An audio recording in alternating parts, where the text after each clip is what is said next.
I have a question. Did you see Nate Diaz cage side during the broadcast on Fox, UFC Austin? He's got the camera right on him. He pulls out a joint or a blunt, it might have been, and lights it on camera in the middle of the crowd. Yes, of course I saw that.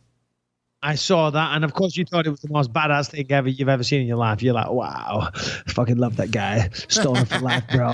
You know, yeah, man, yeah, we smoke weed. We're so fucking cool. And like, he just smoked a joint in the crowd. Man, that guy's crazy. What is it about people? Listen, you smoke weed, great, good. You know, I have zero problem with it. I think it's very good for people, and I recognize there's many positive attributes. Values to it. Attributes, there you go. But why do people feel the need to why are they so proud of it? I mean, I like a beer, but I don't whip a fucking can of Stella out of my pocket and go, hey. Yeah, but if you were around during Prohibition, right, and for years and years and years and years, you weren't allowed to drink, and you felt like a criminal every time you had a fucking Stella. You had to do it behind closed doors in an alleyway with some friends. You spent a couple nights in jail. Your buddies, get criminal records, and then all of a sudden there's this huge, thing where states are making it legal, and all of a sudden out of nowhere it's this huge influx of marijuana. It feels like a celebration. It feels like a victory. People are that's it. Yeah, no. To be honest, I totally agree with that. I can see the mindset, and I can see that. I can totally put yourself in Nate Diaz's mind and see what he's saying. But that there was kids there. Did you see that right next to him? So with USADA, he'll have no issues because out of competition, you can pretty much do whatever recreational drugs you want, if I'm not mistaken, because that's not what they're looking for. If you want to do recreational drugs, I don't think that's performance enhancing. You're not allowed to do them 12 hours before or 12 hours after a fight. That is defined as in competition. Of course, steroids, diuretics, anything like that. Why after recreational, though? I don't understand. Why recreational after a fight? Like, why can't you smoke a joint till 12 hours after a fight? Well, that's a good question. I don't know. Perhaps because they need to come and get a post-fight sample, and perhaps it could affect the the results of the test. I don't think there's any limitation on just doing one test. I think they can come and test you 8 hours after the fight, again, if they wanted to. I don't see why they would if they've already tested you. So I guess they do that as a deterrent in case it affects the results of the test. Anyway, the point I was making, so USADA have no problem with that. But I'm pretty sure that the cops in Texas might have something to say about that, because I'm pretty sure smoking weed down there, it's not California is what I'm saying. Yeah, no, it's not at all. But here's the thing. I mean, I think how's their proof? Like, he's on camera, he could say it was like, a fake thing or whatever. It's also not legal to smoke cigarettes, but I think they have to catch you in the act. They have to get the actual sample. They have to go and test it. It's not as simple as going like, oh, I did this or I'm on camera doing this, because he could just lie, right? Yeah, no, of course you can. You said there was nothing inside there. But there was literally... Anyway, it was Nate Diaz being Nate Diaz. To be fair, those situations are always really hard. Whenever you go to, I don't say whenever, but a lot of the time, when you go to a UFC event, they'll give you a good seat and they'll say, oh, at some point, we're going to come up, we're going to get you on camera, you're going to say hi to the crowd. And, you don't know what to do because, you want to sit there and a lot of people do this, woohoo, and everyone does the fist up, or whatever. You try and act cool or whatever, but you don't want to do the same thing everyone else does. So, he thought outside the box.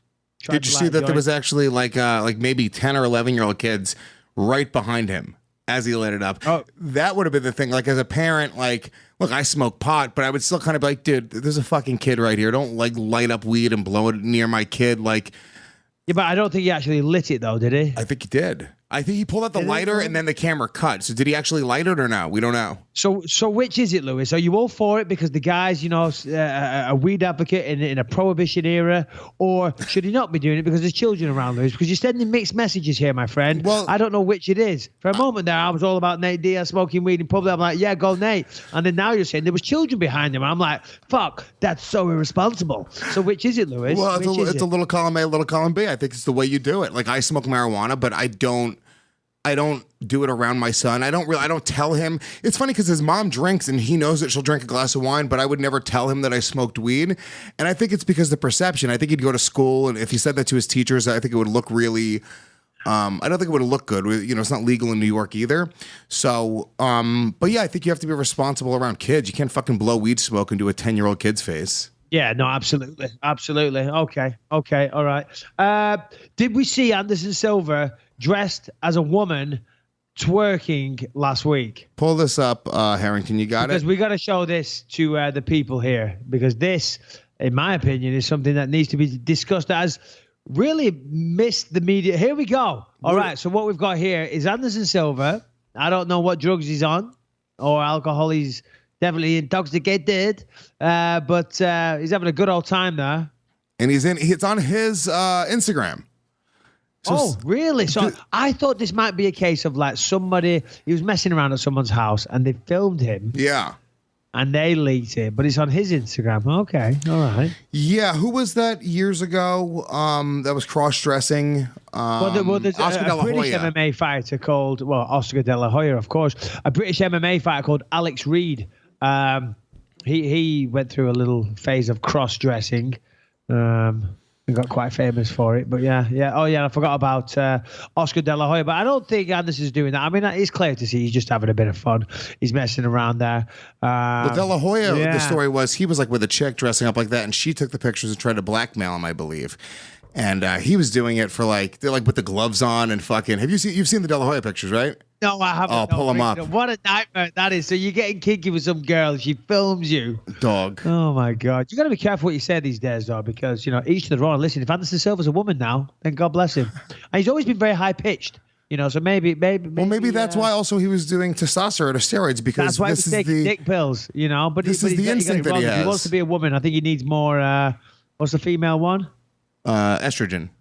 Estrogen, there we go. Well, I'm saying maybe that's why. Maybe that this is who he is in the real life, and he was taking testosterone and steroids so he would, try to mask it all. Yeah. Mask it all. For so long, he's been hiding it inside him. Yeah. I actually feel sorry for Anderson Silva, and I'm very proud of the strength that he showed by coming out. And who's this? This is Oscar De La Hoya.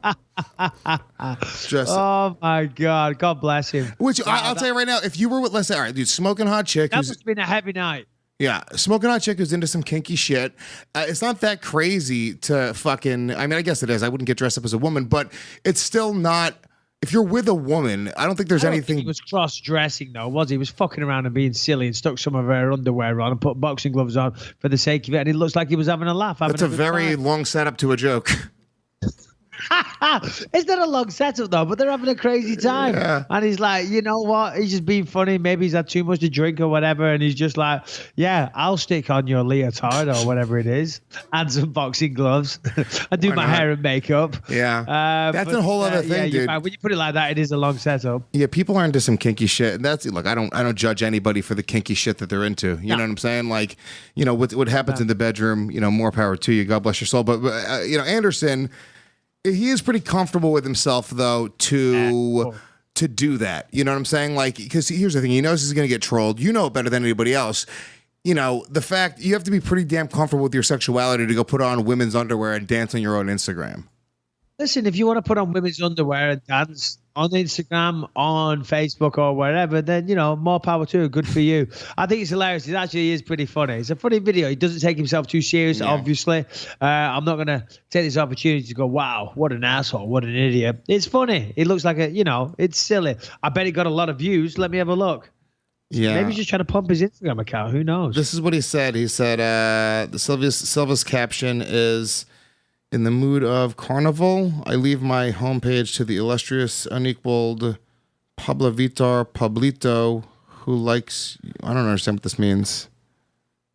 Yeah, he was hammered. He was fucking drunk. Yeah, definitely. I just see that Baz Rutten responded. Said, "You're not going to read this response, but man, I love you already, but now I love you more." That's hilarious. Yeah, wow. What is he doing? I'm just looking at the video again. High heels on. I tell you, he looks good, though. He looks good. No wonder he was taking testosterone.